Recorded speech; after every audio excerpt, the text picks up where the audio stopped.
Hi guys, ಎಲ್ರಿಗೂ ನಮಸ್ತೆ. ಇವತ್ತು ನಾನು ಮಾರ್ನಿಂಗ್ ಎದ್ದೇಳೋದು ತುಂಬಾ ಲೇಟ್ ಆಯಿತು. ಸೊ ತಿಂಡಿ ಬೇಗ ಆಗೋ ಥರ ಏನಾದರೂ ಮಾಡೋಣ ಅಂದ್ಕೊಂಡೆ. ಆವಾಗ ಫ್ರಿಜ್ಜಲ್ಲಿ ದೋಸೆ ಇಟ್ಟಿತ್ತು. ಸೊ ಅದಕ್ಕೆ ನಾನು ದೋಸೆ ಮಾಡೋಣ ಅಂತ ದೋಸೆ ಪ್ರಿಪೇರ್ ಮಾಡ್ತಾಯಿದ್ದೆ. ನನ್ನ ಮಗಳನ್ನ ಕೇಳಿದ್ಕೆ ದೋಸೆಗೆ ಏನು ತಿಂತೀಯ ಅಂತನ ಚಟ್ನಿ ಮಾಡಮ್ಮ ಅಂತ ಹೇಳಿದ್ಲು. ಸೊ ನಾನು ಅದಕ್ಕೆ ಒಂದು ಬಾಣಲಿಲಿ ಕಡಲೆ ಬೀಜ ಹಾಕಿ ಹುರಿಯೋಕೆ ಇಟ್ಟಿದ್ದೀನಿ. ಈ ಕಡೆ ದೋಸೆ ಹಿಟ್ಟು ಒಂದು ಸ್ವಲ್ಪ ಗಟ್ಟಿಯಾಗಿತ್ತು. ಸೊ ಅದಕ್ಕೆ ನಾನು ನೀರು ಸೇರಿಸಿ ಎಲ್ಲ ಮಿಕ್ಸ್ ಮಾಡ್ಕೊತಾ ಇದ್ದೀನಿ. ದೋಸೆ ಮಾಡಿಬಿಟ್ಟು ಚಟ್ನಿ ಮಾಡೋಣ ಅಂತ. ನಾನು ಮಾಡ್ತಿರೋ ಚಟ್ನಿಗೆ ಒಗ್ಗರಣೆ ಹಾಕಲ್ಲ, ಅದೇ ಥರ ಒಗ್ಗರಣೆ ಹಾಕ್ದೇ ಮಾಡ್ತಾಯಿದ್ದೀನಿ. ತುಂಬಾ ಚೆನ್ನಾಗಿರುತ್ತೆ. ಇದಕ್ಕೇನಿಲ್ಲ, ಜಸ್ಟ್ ಇವಾಗ ಕಡಲೆ ಬೀಜ ಹುರ್ಕೊಂಡು ಒಂದು ಸ್ವಲ್ಪ ಹಸಿಮೆಣ್ಸಿಕಾಯಿ, ಜೀರಿಗೆ ಮತ್ತು ಕರ್ಬೇವಿನ ಸೊಪ್ಪು ಹಾಕ್ಕೊತಾ ಇದ್ದೀನಿ. ಇಲ್ಲಿ ಕರ್ಬೇವಿನ ಸೊಪ್ಪು ಹಾಕ್ಕೊಂಡ್ರೆ ಹೇರ್ ಗ್ರೋತ್ಗೆ ಮತ್ತು ಕಣ್ಣಿಗೆಲ್ಲ ಅದು ಒಳ್ಳೆಯದು. ಕರ್ಬೇವಿನ ಸೊಪ್ಪು ತಿನ್ನಬೇಕು. ನಾವು ಸಾರಲ್ಲಿ ಹಾಕಿದ್ರೆ ಎಲ್ಲ ತೆಗ್ದಿಕ್ತಾರೆ ಸೈಡಿಗೆ. ಸೊ ಈ ಥರ ನಾವು ಚಟ್ನಿಯಲ್ಲಿ ಆ ಥರ ಎಲ್ಲ ಹಾಕ್ಕೊಂಡ್ರೆ ಈಸಿಯಾಗೆ ತಿಂತಾರೆ.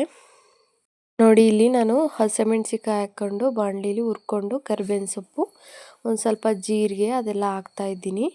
ಹಾಕಿ ಚೆನ್ನಾಗಿ ಹುರ್ಕೊಂಡು, ನೋಡಿ ಜೀರಿಗೆ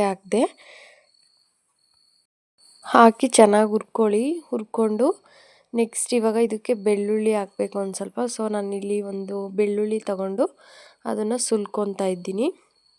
ಅದು ಚೆನ್ನಾಗಿ ಹುರಿಯೋ ಅಷ್ಟೊತ್ತಿಗೆ ನೋಡಿ ಇವಾಗ ಹುರಿದಾಗಿದೆ. ನೆಕ್ಸ್ಟ್ ಇವಾಗ ಒಂದು ಜಾರ್ ತಗೊಂಡು ಅದರಲ್ಲಿ ಕಡಲೆ ಬೀಜ, ಹುರಿದಿರೋದು, ತೆಂಗಿನಕಾಯಿ, ಬೆಳ್ಳುಳ್ಳಿ, ಇಲ್ಲಿ ಈರುಳ್ಳಿ ಮತ್ತು ಅದು ಹುರ್ಕೊಂಡಿರೋದು ಹಾಕ್ಕೊಂಡು ಹುಣಸೆಹಣ್ಣು ಹಾಕ್ಕೊಂಡು ನೆಕ್ಸ್ಟ್ ಇವಾಗ ಇಲ್ಲಿ ನಾನು ಹುರ್ಗಡ್ಲೆ ಹಾಕ್ತಾಯಿದ್ದೀನಿ. ಹುರ್ಗಡ್ಲೆ ಹಾಕಿದ್ರೆ ಚೆನ್ನಾಗಿ ಟೇಸ್ಟ್ ಬರುತ್ತೆ. ಎಷ್ಟು ಬೇಕು ರುಚಿಗೆ ತಕ್ಕಷ್ಟು ಉಪ್ಪು ಹಾಕ್ಬಿಟ್ಟು ನೀರು ಹಾಕಿ ನಾವೀಗ ಮಿಕ್ಸಿಗೆ ಹಾಕ್ಕೊಳ್ಳೋಣ.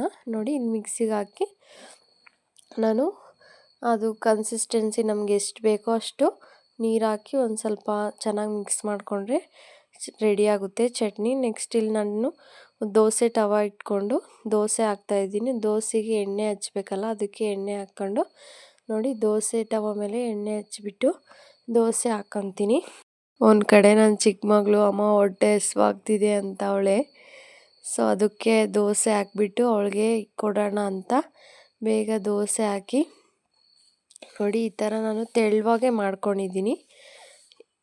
ಹಿಟ್ಟನ್ನ ಈಸಿಯಾಗಿ ಬರುತ್ತೆ. ನೆಕ್ಸ್ಟ್ ಇದಕ್ಕೆ ಇವಾಗ ಮುಚ್ಚಿಬಿಟ್ಟು ಚೆನ್ನಾಗಿ ಬೇಯಿಸ್ಕೊಂಡು ಒಂದು ಸ್ವಲ್ಪ ಹೊತ್ತು ಆಗಿದ್ಮೇಲೆ ನೆಕ್ಸ್ಟ್ ಇದಕ್ಕೆ ದೋಸೆನ ತಿರುವಾಕೊಂಡು ನೋಡಿ ಇಲ್ಲಿ ಬೇಯ್ತಾ ಇದೆ, ಚೆನ್ನಾಗಿ ಬೆಂದಿದೆ. ನೆಕ್ಸ್ಟ್ ಇವಾಗ ಇದಕ್ಕೆ ಇನ್ನೊಂದು ಸೈಡ್ ತಿರುವಾಕೊಂಡು ಒಂದು ಸ್ವಲ್ಪ ಚೆನ್ನಾಗಿ ಬೆಂದಿದ್ಮೇಲೆ ರೆಡಿ ಆಗುತ್ತೆ ದೋಸೆ.